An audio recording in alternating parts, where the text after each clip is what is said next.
सदर जमहूरिया द्रौपदी मुर्मू आज teachers day के मौके पर 75 असातिज़ा को देंगे national teacher award. Full award के लिए मुंतखब असातिज़ा ने वज़ीर आज़म मोदी से की थी मुलाकात।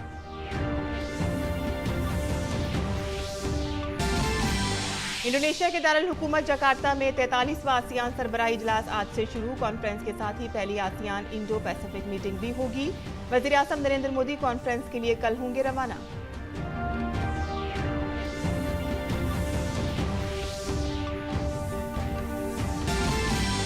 G20 की आखिरी शेरपा मीटिंग हरियाणा के मेवात में जारी। सरबराही इजलास के लिए एजेंडा होगा तय। डीडी डायलॉग के दौरान मरकजी वजीर हरदीप सिंह पुरी ने कहा कि G20 की सदारत के दौरान नजर आती है भारत की सलाहियत और काबिलियत।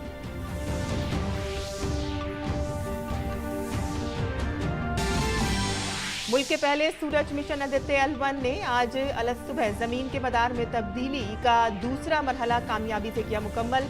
10 सितंबर को बदलेगा तीसरा मदार।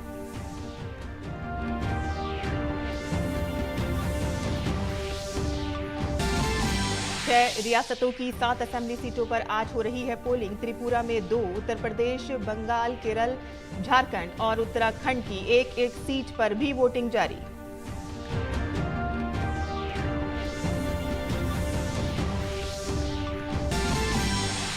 एशिया कप क्रिकेट के सुपर 4 में पहुंचा भारत। गुज़िश्ता रोज बारिश की वजह से मुतासिर हुए मैच में नेपाल को 10 विकेट से दी शिकस्त। श्रीलंका और अफगानिस्तान का आज होगा मुकाबला।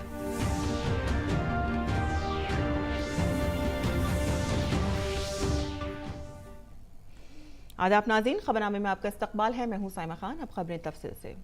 सदर जमहूरिया द्रौपदी मुर्मू आज नई दिल्ली के विज्ञान भवन में 75वें मुंतखब असातिज़ा को 2023 के कौमी अवार्ड से सरफराज करेंगी। भारत में हर साल 5 सितंबर को डॉक्टर सर्वपल्ली राधाकृष्णन के यौम पैदाइश को यौम असातिज़ा के तौर पर मनाया जाता है। इस मौके पर असातिज़ा को कौमी अवार्ड देने का मकसद मुल्क के असातिज़ा की मुनफरिद खिदमात को उजागर करना और ऐसे असातिज़ा को एजाज़ देना है जिन्होंने अपने अज़्म और मेहनत से न सिर्फ स्कूली तालीम के मयार को बेहतर बनाया है बल्कि अपने तलबा की जिंदगी को भी संवारा है। अवार्ड में एक सनद 50,000 रुपए का नकद इनाम और चांदी का तमगा दिया जाएगा।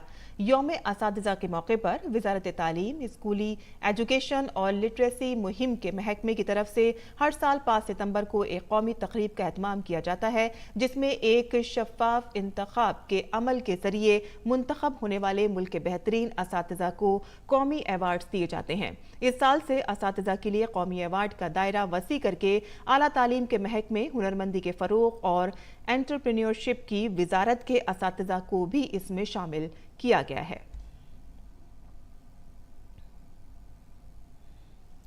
और यौम असातिज़ा के मौके पर वज़ीर आज़म नरेंद्र मोदी ने कौमी टीचर्स अवार्ड 2023 के फातहीन से बातचीत की। बातचीत में 75 अवार्ड याफ्तागान ने हिस्सा लिया। वज़ीर आज़म ने मुल्क के नौजवान जहनों की नशोनुमा को फ़रोग़ देने के लिए असातिज़ा की कोशिशों की सताइश की। उन्होंने बच्चों को ज़मीनी सतह पर कामयाबी हासिल करने वालों के बारे में बताकर उनकी हौसला अफजाई करने की अहमियत पर जोर दिया। वज़ीर आज़म ने असातिज़ा पर जोर दिया है कि वो तलबा को अपने इलाके की तारीख और सकाफत के बारे में जानने की तरकीब दें। मुल्क में तनव्वु की ताकत को उजागर करते हुए उन्होंने असातिज़ा से वो अपने स्कूलों में मुल्क के मुख्तलिफ हिस्सों की सकाफत और तनव्वु का जश्न मनाने की अपील की। चंद्रयान 3 की कामयाबी पर तबादला ख्याल करते हुए वज़ीर आज़म ने साइंस और टेक्नोलॉजी के बारे में तलबा में तजस्सुस को फ़रोग़ देने की अहमियत पर जोर दिया। और वज़ीर आज़म नरेंद्र मोदी ने नेशनल टीचर अवार्ड्स के लिए मुंतखब असातिज़ा से बातचीत की और आइए इसके कुछ हिस्से आपको दिखाते हैं। माँ जन्म देती है, गुरु जीवन देता है और इसलिए आप लोगों का दायित्व तो थोड़ा ज्यादा ही होता है। देश अब चल नहीं रहा है, देश दौड़ नहीं रहा है, देश उड़ रहा है। कभी कभी आप लोगों का फ्री पीरियड होता है ना, है? तो आज अपना फ्री पीरियड हो जाएगा, सिलेबस के बाहर ही करेंगे। सबसे पहले तो आप सबका स्वागत है, क्योंकि हमारे यहाँ कहा जाता है कि जब अतिथि आपके घर आते हैं और अतिथि की चरण रज जब आपके घर में पड़ती है तो ईश्वर का रूप होती है। तो आप मेरे यहाँ मेहमान हैं और आपकी चरण रज आज मेरे घर में आई है, तो मैं बहुत भाग्यशाली हूँ। तो उससे इसलिए आप सबका यहाँ आने के लिए बहुत बहुत धन्यवाद। जनमानस, छोटे से छोटा बच्चा और बुजुर्ग आदमी 100 वर्ष का भी जानता है कि परिवर्तन एक तरफा नहीं है, परिवर्तन चौतरफा है। और देश अब चल नहीं रहा है, देश दौड़ नहीं रहा है, देश उड़ रहा है। पर्यावरण संरक्षण और संवर्धन का भारतीय संस्कृति में बहुत ही जड़ें मजबूत हैं। हम अपने छात्रों को किस तरह से सजग कर सकते हैं कि वो इसे साकार कर सके? आप एकलव्य स्कूल में है, मतलब ज्यादातर आप आदिवासी बच्चों के बीच में हैं। अगर आदिवासी बच्चों के बीच में है तो पर्यावरण की रक्षा तो उनसे हमें सीखनी है जी। हमें उन्होंने जितनी पर्यावरण की रक्षा की है शायद कोई और कर सकता है। अब हमारे देश में रिसाइकल, हर चीज को रिसाइकल करना ये हमारे कल्चर में था। अगर कपड़े पुराने हो गए तो बड़े भाई के छोटे भाई को फिर पहनने लायक न रहे तो उसमें से कोई रजाई विजाई बना दो। आज कल्चर क्या आया है? Use and throw. प्लास्टिक थैली बाजार से माल ले आओ और फिर फेंको। तो हमने हर लोगों को समझाना है कि भाई अपने जीवन को कैसे बदले। सर, हमने अपने स्कूल में कोविड के समय में डिफरेंट लैंग्वेजेस पर डॉक्यूमेंट्रीज बनवाई सर घर में, मलयालम, पंजाबी, संस्कृत और हिंदी पर। और बच्चों ने रिसर्च किया, गाने गाए, डांस किया और उसको कंपाइल करके फिर हमने उसे ओपन सोर्स ऑफ लर्निंग की तरह यूट्यूब पर भी डाला सर। बढ़िया। भारत की विशेषता ये है कि हम विविधता को सेलिब्रेट करते हैं। क्या हम इसका आनंद ले सकते हैं क्या? अगर मान लीजिए आप तय करें कि चलो भाई 2024 हम केरल ईयर मनाएंगे स्कूल में, तो 24 में जितने कार्यक्रम होंगे, अच्छा दिवाली है तो अच्छा चलो भाई केरल में कैसे दिवाली करते हैं, एक अपनी दिवाली, एक केरल वाली दिवाली। मकर संक्रांति है तो एक अपने वाली, एक उनकी। नया साल है तो हमारा और उनका। तो स्कूल के बच्चों को केरल में साल भर क्या क्या होता है वो सीखने को मिलेगा। Under your able leadership, India has ushered into Amrit Kal. What is the new and changing role of teachers to achieve this goal? कभी भी जीवन में भीतर के विद्यार्थी को मरने नहीं देना चाहिए। अगर आपके भीतर का विद्यार्थी जिंदा है तो आप कभी जीवन में उलझन में नहीं फंसोगे, निराश नहीं होंगे, बोझिल जिंदगी नहीं बनेगी। टीचर से अपेक्षा होती है एग्जैक्टनेस की। बच्चों को एनकरेज करना चाहिए। देखिए, बच्चों में क्यूरियोसिटी को कभी भी डिस्करेज नहीं करना चाहिए। आप लोग नहीं करते, इसीलिए तो आपको अवार्ड मिल रहा है।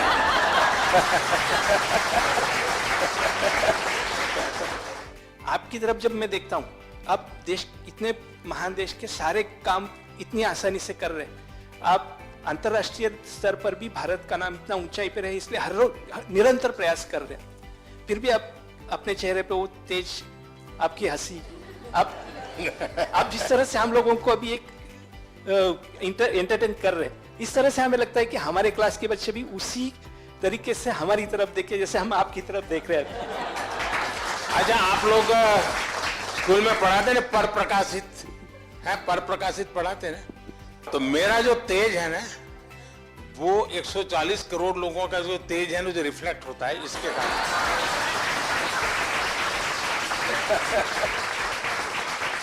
तो ये पर प्रकाशित है। आप ये मान के चलिए, जो ये कभी आपको ये कहता है कि आज मेरे पास टाइम नहीं है, तो मान के चलिए वो झूठ बोलता है। वो झूठ बोलता है। कभी टाइम की कमी होती ही नहीं जी। लेकिन हमें मालूम नहीं है कि हम अपना टाइम कहां गंवा रहे हैं, हमें पता ही नहीं। अब तय करना है कि हमें समय वेस्ट करना है कि समय इन्वेस्ट करना है। दूसरा, आपको सामान्य जीवन में देखा होगा, काम करने की कभी थकान नहीं होती जी, काम न करने की थकान होती है। मैं मन से मानता हूं टीचर देश के लिए सर्वाधिक देश को बनाने में योगदान देने वाला ऐसा काम आपके पास है। आप देश बदल सकते हैं, जीवन बदल सकते हैं, आप सदी बदल सकते हैं। ये सामर्थ्य आपके अंदर होता है। परमात्मा आपको शक्ति दे। बहुत बहुत धन्यवाद।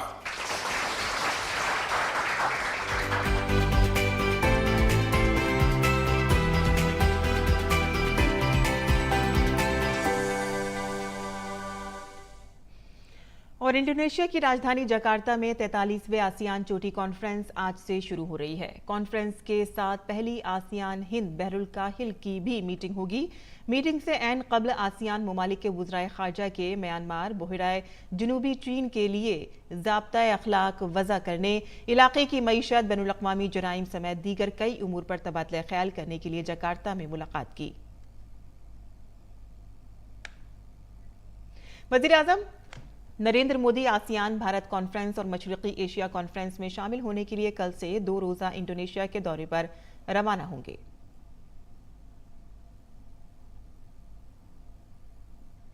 इस कॉन्फ्रेंस में भारत आसियान ताल्लुकात की पेशरफ्त का जायजा लिया जाएगा और बाहमी ताउन की मुस्तकबिल की सिमत का तयन किया जाएगा।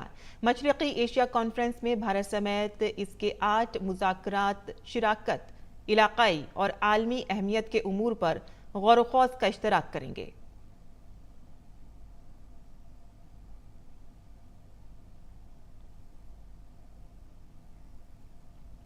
और सबसे पहले बात G20 इजलास की।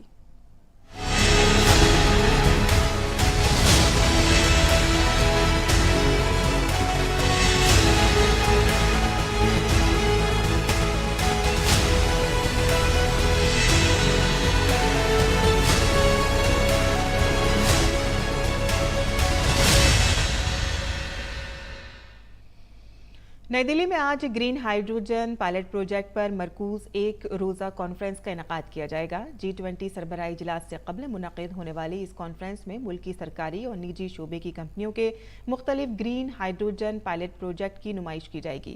काबिल तजदीद तवानाई की वजारत के मुताबिक कॉन्फ्रेंस में ग्रीन हाइड्रोजन टेक्नोलॉजी में नए मनसूबे की पेशरफ्त पेश की जाएगी। NTPC कॉन्फ्रेंस की मेज़बानी कर रहा है। नई और काबिल तजदीद तवानाई के मरकजी वजीर RK सिंह कॉन्फ्रेंस में शिरकत करेंगे। तकरीब के दौरान होने वाली बातचीत से इस शोबे की कामयाबियों और चैलेंजों के इश्तराक की हौसला अफजाई होगी।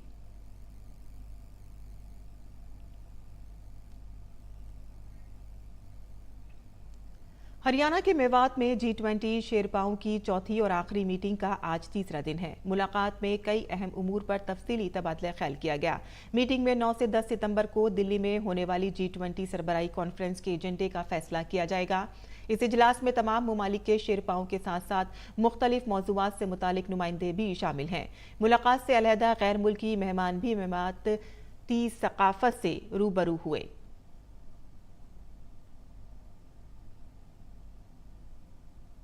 और आगे बढ़ते हैं, आगे की खबरों की तरफ भी रुख कर लेते हैं, जहां भारत में आपको बता दें कि 9 से 10 सितंबर तक G20 सरबराही इजलास से कबल अमेरिका की खातून अव्वल और अमेरिकी सदर जो बाइडेन की अहलिया कोविड से मुतासिर पाई गई हैं।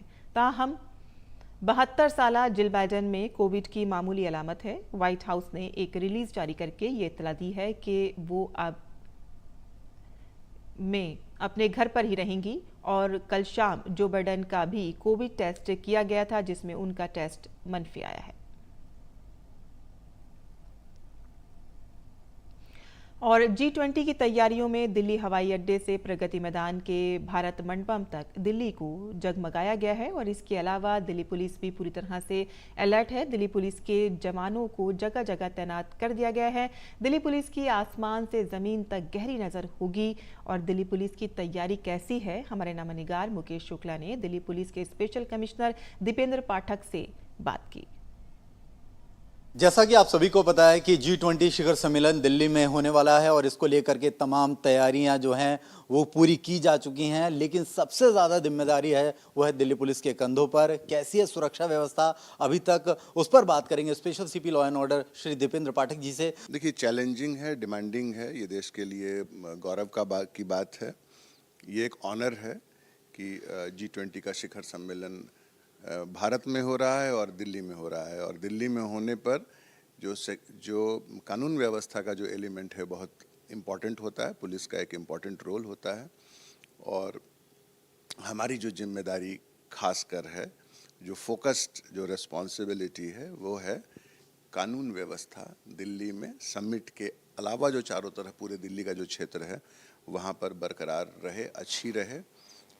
कुल मिलाकर मैं ये कहूँगा कि एक रोबस्ट एंड एडिक्वेट ये पुलिस की व्यवस्था है, और उसको एक पेशेवर तरीके से, प्रोफेशनल तरीके से हम उसे करेंगे। तमाम बातों का ध्यान रखा जा रहा है, हायर विजिबिलिटी, हायर चेकिंग्स, ये तमाम चीज़ें ग्राउंड पे की जा रही है। एक बहुत ही हाई स्टैंडर्ड ऑफ अलर्टनेस पे दिल्ली पुलिस है। कितनी संख्या आपने आंकी है कि कितना पुलिस फोर्स होगा, साथ ही साथ दिल्ली के कौन कौन से एरिया होंगे जिनको कॉर्डन ऑफ किया जाएगा? एनडीएमसी एरिया तो उसमें मेन है, लेकिन लोगों को बड़ी शक है कि वो शाहदरा से आएंगे दिल्ली तो कहाँ तक आ सकते हैं। एक वो जो आप बता रहे हैं कि पब्लिक इनकन्वीनियंस ना हो, तो उनके लिए उनको कैसे कन्विंस करेंगे कि भाई इन इलाकों में आना है, इन इलाकों में नहीं आना है आपको?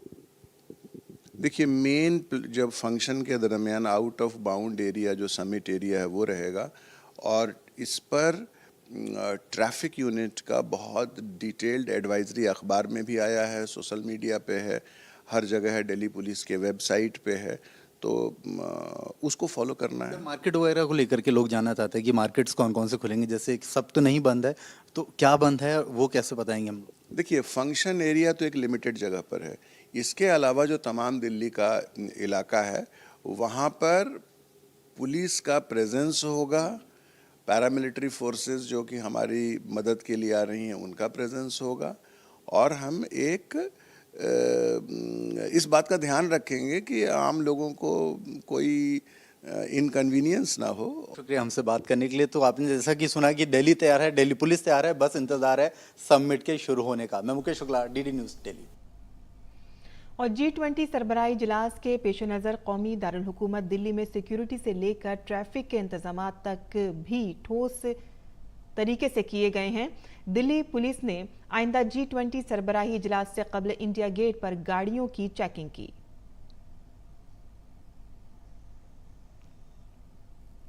और G20 कॉन्फ्रेंस के दौरान दिल्ली में सुप्रीम कोर्ट मेट्रो स्टेशन के अलावा दारुल हुकूमत के तमाम मेट्रो स्टेशन खुले रहेंगे।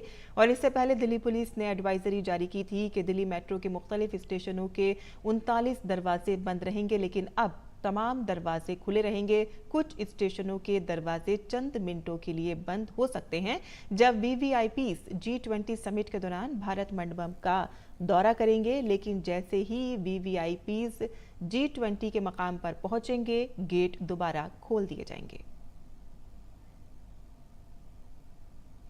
मुल्क के पहले सूरज मिशन आदित्य L1 ने जमीन के मदार को तब्दील करने का दूसरा मरहला मुकम्मल कर लिया है। इस काम को आज सुबह 3:30 बजे अंजाम दिया गया। इसरो ने कहा है कि इस मदार को तब्दील करने का काम बेंगलुरु के स्ट्रैक सेंटर से कामयाबी के साथ किया गया। ऑपरेशन के दौरान मॉरिशस, बेंगलुरु और पोर्ट ब्लेयर में स्ट्रैक इसरो के ग्राउंड स्टेशनों के जरिए सैटेलाइट को ट्रैक किया गया। आदित्य L1 अब 282 किलोमीटर के नए जमीनी मदार में चला गया है। तीसरी क्लास में तब्दील की आइंदा मश्क 10 सितंबर 2023 को सुबह 2:30 बजे की जाएगी। इससे कबल 3 सितंबर को आदित्य L1 ने कामयाबी के साथ मदार में तब्दीली की और इसे जमीन के मदार में रखा गया। आदित्य L1 जमीन के मदार में 16 दिन गुजारेगा और इस दौरान 5 बार इसका मदार तब्दील करने के लिए अर्थ बाउंड फायरिंग की गई। 110 दिनों के सफर के बाद आदित्य L1 लैग्रियन 1 पॉइंट पर पहुंच जाएगा। लैग्रियन 1 पॉइंट तक पहुंचने के बाद आदित्य L1 में एक और तजर्बा किया जाएगा, जिसकी मदद से आदित्य L1 को L1 पॉइंट के हॉलो ऑर्बिट में कायम किया जाएगा। यहां से आदित्य L1 सूरज का मुताला करेगा। मुल्क की 6 रियासतों की 7 असेंबली सीटों पर आज ज़िमनी इंतखाबात हो रहे हैं। आज उत्तर प्रदेश, मगरबी बंगाल, केरल, झारखंड और उत्तराखंड में एक एक सीट और त्रिपुरा की 2 सीटों पर वोट डाले जा रहे हैं। उत्तर प्रदेश में घोसी, उत्तराखंड में बागेश्वर, मगरबी बंगाल में धूपगोरी और झारखंड में डुमरी, केरल में पोतोपल्ली, त्रिपुरा में बाक्सेन नगर और धुनपुर के लिए ज़िमनी इंतखाबात हो रहे हैं। इन इंतखाबात के नताइज 8 सितंबर को आएंगे और मौजूदा रुकन असेंबली के इस्तीफे देने की वजह से घोसी और धुनपुर सीटों पर इंतखाबात हो रहे हैं। बाकी 5 सीटों पर मौजूद अरकान असेंबली के इंतकाल की वजह से ये इंतखाबात हो रहे हैं। नायब सदर जमहूरिया जगदीप धनखड़ राजस्थान के 2 रोजा दौरे पर हैं। नायब सदर जमहूरिया आज टोंक के डिग्गी में श्री कल्याण राय जी मंदिर जाएंगे। नायब सदर जमहूरिया कोटा में मरकजी रियासती हुकूमतों और दीगर सरकारी इदारों से रिटायर्ड एहलकारों की एजाजी तकरीब में शिरकत करेंगे और इसके अलावा वो ज़राई यूनिवर्सिटी के तलबा से भी खिताब करेंगे। नायब सदर जमहूरिया फौजी स्कूल चित्तौड़गढ़ के साबिक तलबा और असातिज़ा से भी बातचीत करेंगे। नायब सदर जमहूरिया ने कल जयपुर की एक यूनिवर्सिटी में मुनक़िद एक प्रोग्राम में कौम की तामीर में ख़वातीन के किरदार पर बात की। उन्होंने कहा कि जल्द ही आइन में तरमीम से ख़वातीन को पार्लियामेंट और रियासती मुक़न्नना में मुनासिब नुमाइंदगी हासिल होगी, जिसके बाद ये 2047 से पहले ही भारत को नंबर 1 मुल्क बना देगा। बीजेपी के सीनियर लीडर और वजीर दाखिला अमित शाह आज मध्य प्रदेश के मंडला और शिवपुर में जन आशीर्वाद यात्रा का इफ्तिताह करेंगे और अवामी इजलासों से भी खिताब करेंगे। मध्य प्रदेश में इस साल के आखिर तक असेंबली इंतखाबात होने हैं और इसकी तैयारी में सियासी पार्टियों ने रियासत में इंतखाबी बिगुल बजा दिया है। रियासत की 82 नशिस्तों पर कबायली आबादी अक्सरियत में है। 2018 के इंतखाबात में बीजेपी को इनमें से सिर्फ 34 सीटों पर कामयाबी मिली थी।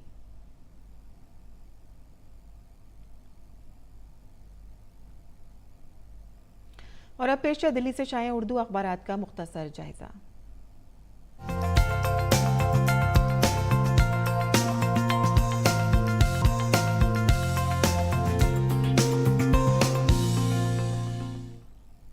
तो दिल्ली से शाये उर्दू के अखबारात पर नजर डालते हैं, जिसमें रोजनामा राष्ट्रीय सहारा की सफ़े अव्वल की सुर्खी है चंद्रयान 3 का एक और कामयाब तजर्बा। वहीं विक्रम लैंडर की दोबारा सॉफ्ट लैंडिंग यहां पर देखी गई है। वीडियो इसका सामने आया है। गांधी जी के उसूल और अक़दार आलमी अमन का वाहिद रास्ता है। सदर जमहूरिया द्रौपदी मुर्मू के हाथों महात्मा गांधी के 12 फीट ऊंचे मुजस्मे की नकाब कुशाई। बता दें आपको कि चीनी सदर के बजाय वजीर आजम ली कियांग करेंगे G20 इजलास में शिरकत। और शाही ईदगाह मस्जिद के मामले में फैसला महफूज कर लिया गया है। आइंदा समाअत इसकी 18 सितंबर को होगी। वहीं ज्ञानवापी मस्जिद के हवाले से भी खबर है, जहां ज्ञानवापी मस्जिद का सर्वे के मामले की खबर है। यहां मलबा हटाए जाने से मस्जिद को नुकसान पहुंचेगा या मुनहदिम होने का भी खतरा है। इस वजह से मुस्लिम फरीक ने अर्जी देकर सर्वे की मुद्दत में मजीद तौसी किए जाने का मुतालबा किया है। आपको बताते हैं कि G20 इजलास जो है वो राजधानी दिल्ली में होने जा रहा है। उसी वजह से BSF, NSG और CRPF ने एंटी ड्रोन सिस्टम की जिम्मेदारी संभाल ली है और सभी यहाँ पर 23 होटलों, प्रगति मैदान और राजघाट और जितनी भी जगहें हैं वहाँ पे चप्पे चप्पे पर सिक्योरिटी तैनात कर दी गई है और काफ़ी सख्त इंतजामात किए जा रहे हैं। बैनुल-अक़वामी सफ़े की बात करें तो अरब दुनिया का तवील तरीन खलाई मिशन मुकम्मल हो गया है। सुल्तान अल नयादी की ज़मीन पर कामयाब वापसी देखी गई है। यहाँ पर एक तस्वीर भी शाया की गई है। ताइवान में समुद्री तूफान आया है और उसकी वजह से यहाँ पर कई अफराद के ज़ख्मी और लापता होने की खबर है और कई लाख से ज़ायद घर और बिजली से महरूम हो गए हैं। तो ये थी अखबारात की सुर्खियाँ और अब जान लेते हैं खेल की खबर। भारत ने एशिया कप के अपने दूसरे ग्रुप मुकाबले में नेपाल को डकवर्थ लुईस ज़ाब्ते की बुनियाद पर 10 विकेट से हरा दिया। भारत ने सुपर 4 में अपनी जगह पक्की कर ली है। और एशिया कप में आज होने वाले मुकाबले में श्रीलंका और अफगानिस्तान आमने सामने होंगे। श्रीलंका मैच का अपना पहला मुकाबला बांग्लादेश के खिलाफ जीत चुकी है, जबकि अफगानिस्तान को अपने पहले मैच में बांग्लादेश के हाथों शिकस्त का सामना करना पड़ा था। और अब जान लेते हैं मुल्क भर के मौसम का मिजाज।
और इसी के साथ ही खबरनामा खत्म पजीर होता है। हमारी पूरी टीम को दें इजाजत। आदाब।